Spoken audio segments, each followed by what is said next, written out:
Good afternoon, everybody. Hope you're all healthy and safe at home. So, let us continue with our section of the second module, section 2.3 linear functionals. So, in the previous lecture, we had discussed the definition of a linear functional. What was a linear functional? And I had asked you to check out the examples which were given in your textbook, which defined a few linear functionals in the space which we know so far. So in this lecture we'll move on to the theorem, which is the first theorem in this section, theorem 2.3.2. so the theorem is as follows: consider any linear functional which belongs to E hash. Now E hash, if you it is mentioned in your textbook to be the collection of all linear functionals in that particular space. Okay, so if you are given any Hilbert space or any space given to us, the set of all linear functionals are grouped and they are denoted, and if we are considering space E, then corresponding E hash will be the set of all linear functionals. So here we are considering an f which belongs to the E hash, but it's not 0, so f is not the 0 functional. Then we have three properties or three things which we can verify or we can prove. That is, first one is that the codimension of kernel of f is 1. That is, the dimension of E by kernel of f is equal to 1. Okay. The second one is, if f comma g is an element of E hash minus z0 and kernel of f is equal to kernel of g, then there exists lambda not equal to 0 such that lambda f equal to g. Okay, if we have two functionals whose kernels are same, then they can be written as the linear combination of the other or the multiple of the other. Now the third one, what does it say? It says that if L is a subspace of E and codimension of L is equal to 1, then there exists an element, a linear functional, such that kernel of f is equal to L. So we have a subspace such that the codimension of L is 1, then we can always find a linear functional such that kernel of f is same as L. So let us move on to the proof of this theorem. So we'll prove one by one, the first part, then the second one and the third one. So first of all, we need to show that the codimension of kernel of f is equal to 1, or that is, we have the space E. So that is, we have to prove that dimension of E over kernel of f is 1. This is what we have to prove.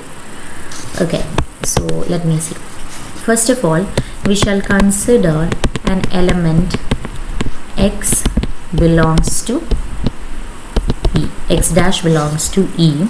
Okay, the speciality or the property of this element is that f of x dash, f acting on x dash, is never 0.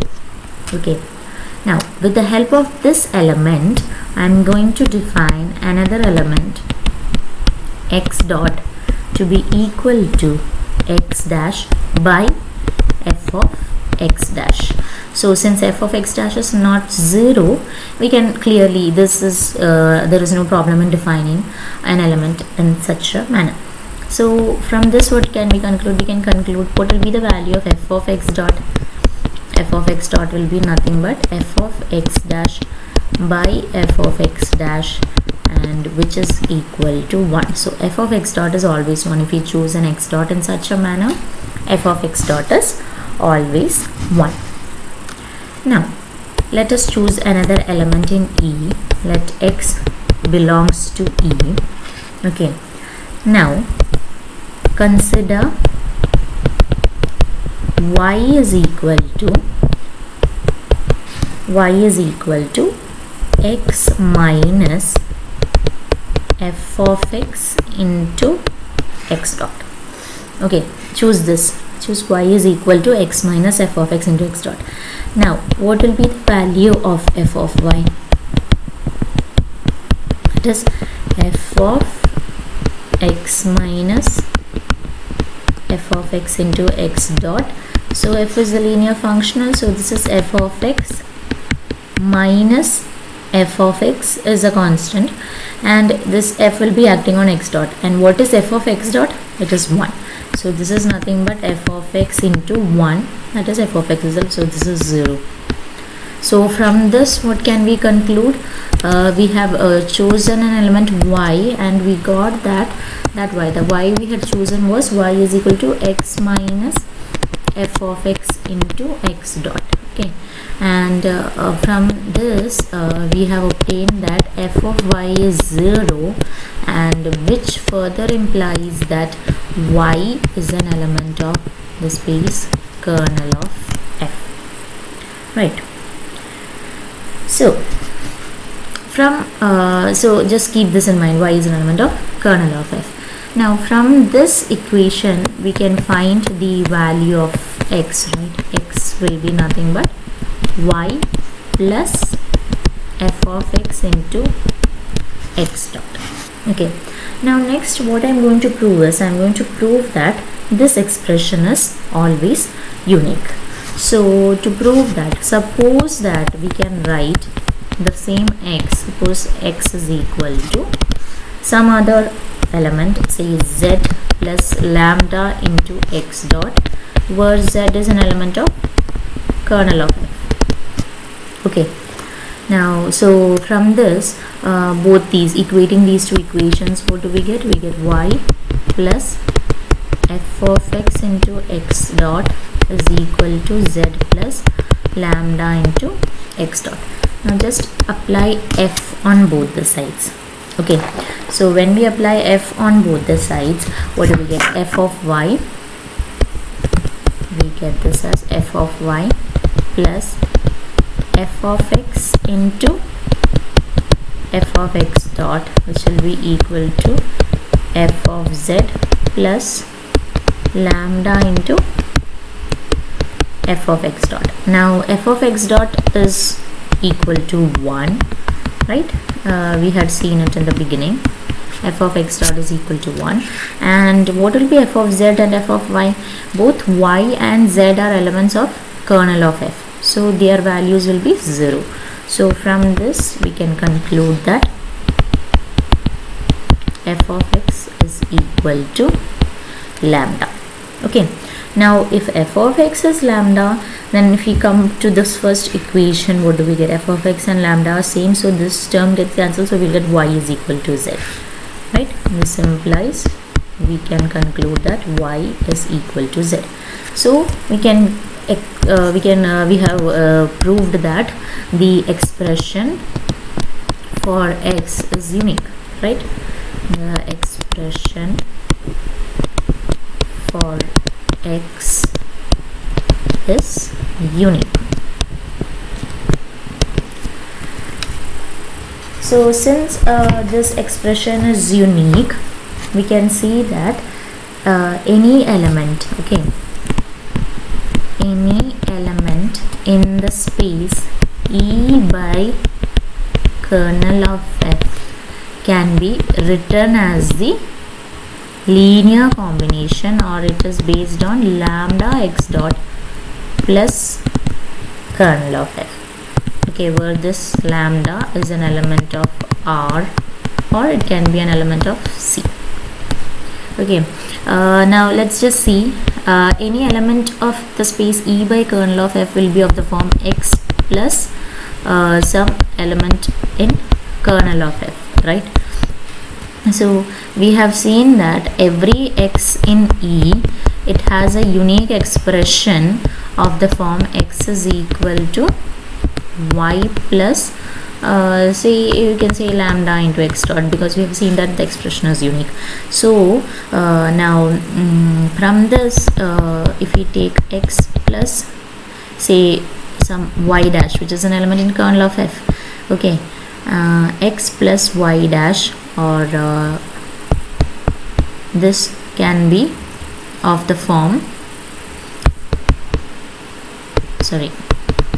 y plus lambda x dot plus y dash, okay, where y and y dash both are elements of kernel of f. So that is, this is nothing but lambda x dot plus another element of kernel of f. So any element we choose from the space E by kernel of f, that will be of the form x plus some element in kernel of f. So if we choose any element, that is precisely of the form lambda x dot plus kernel of f. So from this, what we can say? We can say that just this x dot, that x dot which we had defined in the beginning, that was x dash by f of x dash, that particular element is more than enough to generate the elements in E by kernel of f. So because we have seen that if we choose any random element in that set, it can be written in the form lambda x dot plus, that is a multiple of x dot, right? So any element can be written as a multiple of x dot, and therefore we can conclude that the dimension of the space E by kernel of f is equal to 1, or the codimension of kernel of f is equal to 1. So I hope the proof is clear for you. Now let's move on to the second portion, that is quite easy. What is given to us? We are given two linear functionals which are non-zero, okay, such that their kernels are same, that is kernel of f is equal to kernel of g. Then what do we need to prove? We need to prove that, let me just write it out just to remember. We need to prove that there exists a lambda such that, which is not equal to 0, remember that, such that they are the multiple of the other, that is these functionals are multiples of each other. Now let's see how we can prove that. Now we have from the first part we have seen that any element x in E has a unique representation, right? Unique representation. So if we choose any element, say x in E, we have x can be written as f of x into x dot plus y, where this y element of kernel of f, and we know x dot is as defined in the first portion. So if x is of the form, that is f(x) is equal to f of x into x dot plus y, this implies what will happen when we apply g over here. Okay, this will be g of f of x into x dot plus y. So we can open this because g is a linear functional, so it will be g of x dot, f of x is a constant, I mean it's a real number, sorry, this is f of x.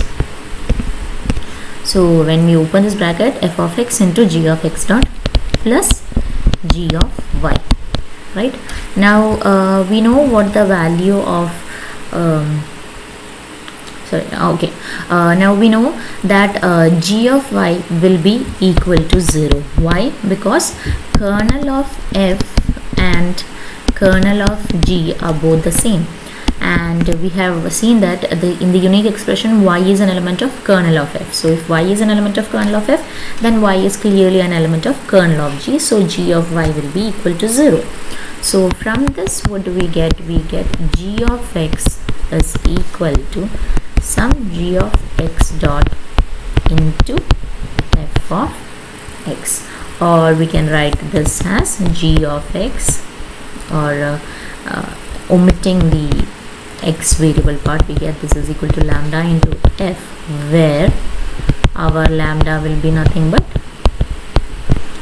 g of x dot.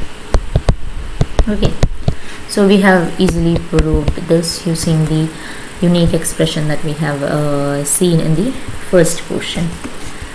Now we will move on to the last part of this proof, that is the third one.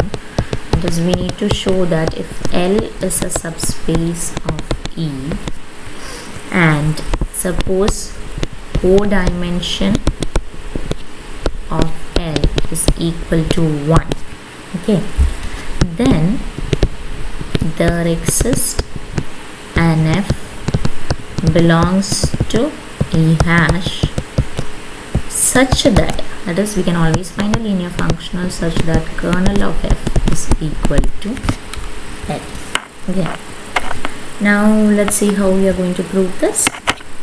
Now, first of all, we are given that the dimension of E over L is 1. That is, E over L can be written as the set, say, lambda into x dot plus L, where lambda belongs to R or C.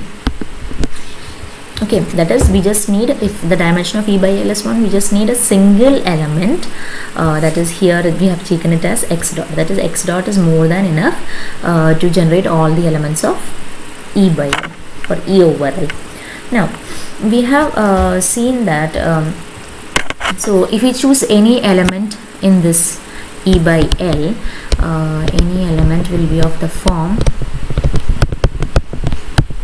E over L is of the form x plus L, right? Okay, so that is x plus L.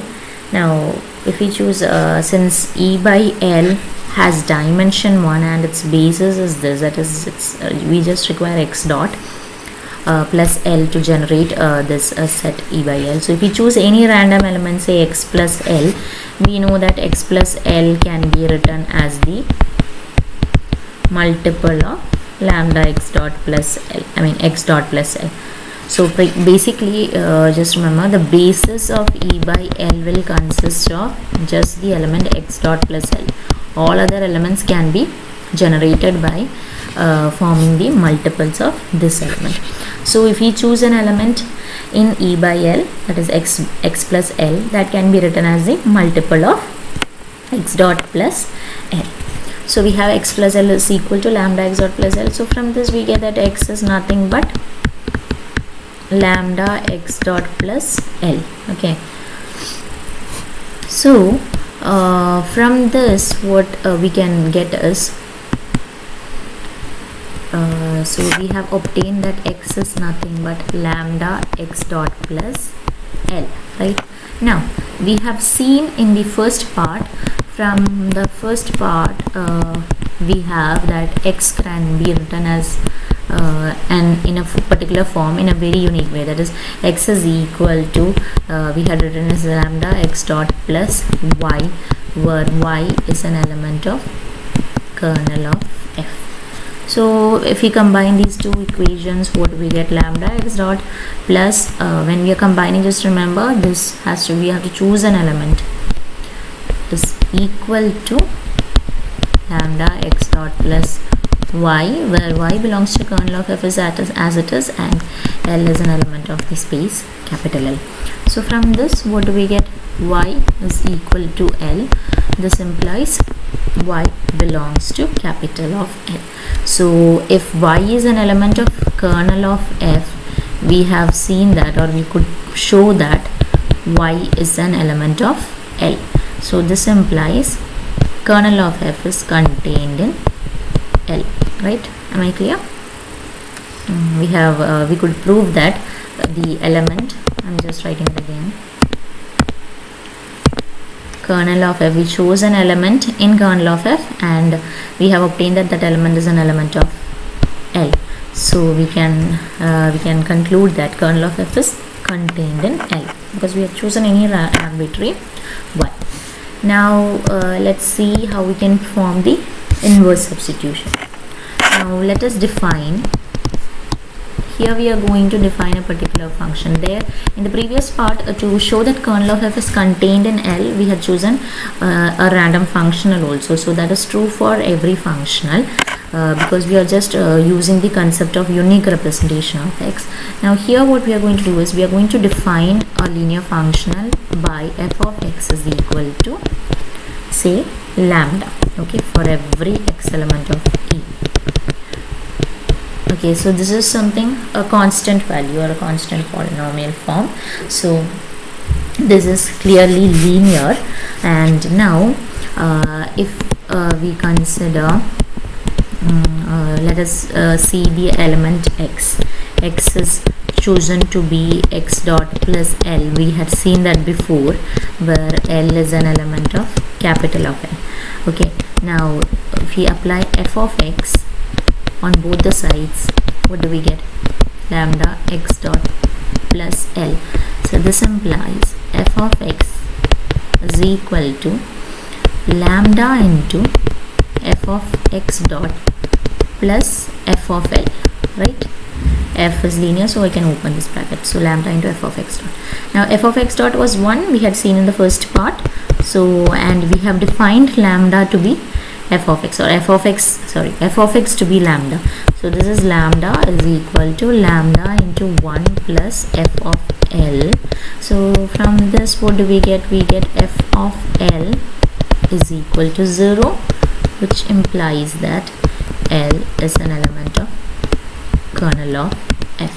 So we have chosen an arbitrary element in L, and we have obtained that it is an element of kernel of f. So from this we can conclude that L is contained in kernel of f.